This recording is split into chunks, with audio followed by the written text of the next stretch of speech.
এক অভাবনীয় সামরিক সাফল্যে বিশ্বকে স্তম্ভিত করে দিয়েছে ইরান। তাদের আকাশ প্রতিরক্ষা বাহিনী ইসরায়েলের ৩টি F-35 যুদ্ধবিমান ভূপাতিত করার দাবি করেছে, যা বিশ্বের সবচেয়ে আধুনিক ও বহুল আলোচিত যুদ্ধবিমান হিসেবে পরিচিত।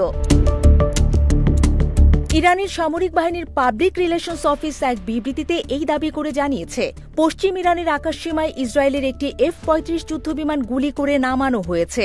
এটি ছিল তৃতীয়বারের মতো ইরান কর্তৃক একটি F-35 ভূপাতিত করার ঘটনা, যা বিশ্বজুড়ে সামরিক মহলে তীব্র আলোড়ন সৃষ্টি করেছে।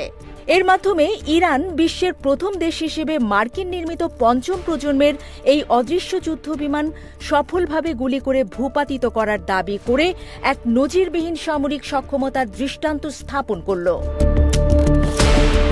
ইরানের বিবৃতি অনুযায়ী আগের ভূপাতিত হওয়া বিমানগুলোর মধ্যে একটির পাইলট নিহত হয়েছেন এবং অপর দুইজন পাইলটকে আটক করা হয়েছে বলে তেহরান দাবি করেছে। এই ঘটনাটি এমন এক সময় ঘটল যখন মধ্যপ্রাচ্যে ইরান ও ইসরায়েলের মধ্যে উত্তেজনা তুঙ্গে। শুক্রবার ভোররাতে ইসরায়েল তাদের সবচেয়ে উন্নত প্রযুক্তির ড্রোন ও F-35 যুদ্ধবিমান ব্যবহার করে ইরানের অভ্যন্তরে ব্যাপক হামলা চালায়। এই আগ্রাসনে ইরানের বেশ কয়েকজন উচ্চপদস্থ সামরিক কর্মকর্তা, পরমাণু বিজ্ঞানী এবং সাধারণ নাগরিক নিহত হন। এর প্রতিক্রিয়ায় ইরান তাৎক্ষণিকভাবে পাল্টা প্রতিরক্ষা ব্যবস্থা গ্রহণ করে।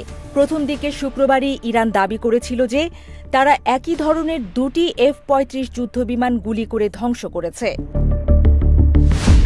মাত্র 2 দিনের ব্যবধানে আরও একটি F-35 ভূপাতিত করার দাবি, অর্থাৎ মোট 3টি F-35 ধ্বংসের ঘটনা সামরিক বিশ্লেষকদের মতে একটি যুগান্তকারী সাফল্য।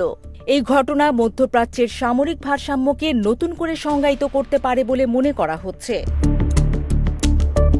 F-35 যুদ্ধবিমানকে বিশ্বের সবচেয়ে আধুনিক এবং প্রায় অদৃশ্য যুদ্ধবিমান হিসেবে গণ্য করা হয়। যুক্তরাষ্ট্রের লকহিড মার্টিন কোম্পানি নির্মিত এই বিমান তার স্টেলথ প্রযুক্তির জন্য বিখ্যাত, যা রাডারকে ফাঁকি দিয়ে শত্রুর আকাশসীমায় প্রবেশ করে নির্ভুলভাবে লক্ষ্যবস্তুতে আঘাত হানতে সক্ষম। ইসরায়েল 2016 সাল থেকে তাদের প্রতিরক্ষা বাহিনীর জন্য যুক্তরাষ্ট্র সরবরাহকৃত F-35 আইয়াদিন নামক একটি বিশেষ কাস্টমাইজ সংস্করণ ব্যবহার করে, যা তাদের বিমান বাহিনীর সবচেয়ে শক্তিশালী হাতিয়ার হিসেবে বিবেচিত। দীর্ঘদিন ধরে বিশ্বাস করা হতো যে F-35 এর স্টেলথ প্রযুক্তি একে শত্রুর রাডার থেকে সম্পূর্ণ অদৃশ্য রাখতে পারে এবং এর যুদ্ধ সক্ষমতা একে অপরাজেয় করে তোলে। তবে ইরানের এই অপ্রত্যাশিত সাফল্য সেই ধারণাকে চ্যালেঞ্জের মুখে ফেলে দিয়েছে। তেহরানের এই প্রতিরক্ষা সাফল্য শুধু ইসরায়েলের জন্যই নয়, গোটা পশ্চিমা সামরিক শক্তির জন্য এক বড় ধাক্কা। এটি প্রমাণ করে দিল যে সবচেয়ে উন্নত প্রযুক্তির এই বিমানকেও থামিয়ে দেওয়া সম্ভব। বিশ্লেষকরা মনে করছেন, এই ঘটনার প্রভাব শুধু মধ্যপ্রাচ্যের ভূরাজনীতিতেই সীমাবদ্ধ থাকবে না, বরং এটি বৈশ্বিক সামরিক কৌশলেও এক নতুন মাত্রা যোগ করবে। ইরানের এই সাফল্য পশ্চিমা দেশগুলোর জন্য এক বার্তা যে তাদের অদৃশ্য প্রযুক্তিও আর অদৃশ্য নেই। এটি সম্ভবত ভবিষ্যতে স্টেলথ প্রযুক্তির দুর্বলতা নিয়ে নতুন গবেষণার জন্ম দেবে এবং আকাশ প্রতিরক্ষা ব্যবস্থার গুরুত্ব আরও বাড়িয়ে তুলবে।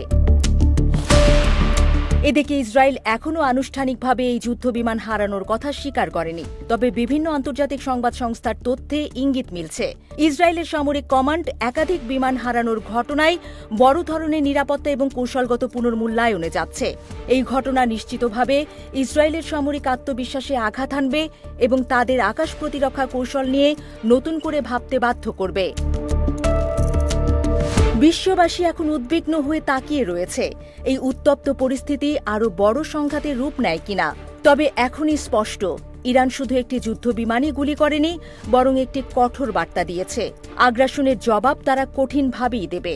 এটি মধ্যপ্রাচ্যে এক নতুন সামরিক মেরুকরণের সূচনা করতে পারে, যেখানে আঞ্চলিক শক্তিগুলোর প্রতিরক্ষা সক্ষমতা পশ্চিমা দেশগুলোর সামরিক শ্রেষ্ঠত্বের ধারণাকে চ্যালেঞ্জ করছে।